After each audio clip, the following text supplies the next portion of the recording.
Bonjour à tous, bienvenue ici, vous êtes au bon endroit, au bon moment. Aujourd'hui, je vous lis un texte inspirant de Paulo Coelho, L'Alchimiste, et j'ai choisi un passage qui est pas celui qui est le plus lu ou le plus connu du livre, et que j'aime beaucoup. L'alchimiste prit en main un livre qu'avait apporté quelqu'un de la caravane. Le volume n'avait pas de couverture, mais il put cependant identifier l'auteur. Oscar Wilde. En feuilletant les pages, il tomba sur une histoire qui parlait de Narcisse.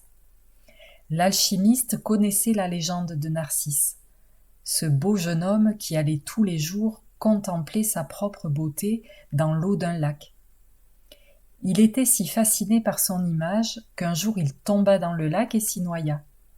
À l'endroit où il était tombé, naquit une fleur qui fut appelée Narcisse. Mais ce n'était pas de cette manière qu'Oscar Wilde terminait l'histoire. Il disait qu'à la mort de Narcisse, les Oréades, divinités des bois, étaient venues au bord de ce lac d'eau douce et l'avaient trouvé transformé en une urne de larmes amères. « Pourquoi pleures-tu » demandèrent les Oréades. « Je pleure pour Narcisse » répondit le lac. « Voilà qui ne nous étonne guère, dirent-elles alors. Nous avions beau être toutes constamment à sa poursuite dans les bois, tu étais le seul à pouvoir contempler de près sa beauté. » « Narcisse était donc beau » demanda le lac. « Qui mieux que toi pouvait le savoir » répliquèrent les Oréades, surprises. C'était bien sur tes rives, tout de même, qu'il se penchait chaque jour. Le lac resta un moment sans rien dire.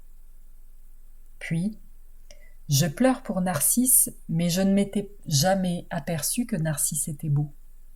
Je pleure pour Narcisse, parce que chaque fois qu'il se penchait sur mes rives, je pouvais voir au fond de ses yeux le reflet de ma propre beauté. » « Voilà une bien belle histoire, » dit l'alchimiste.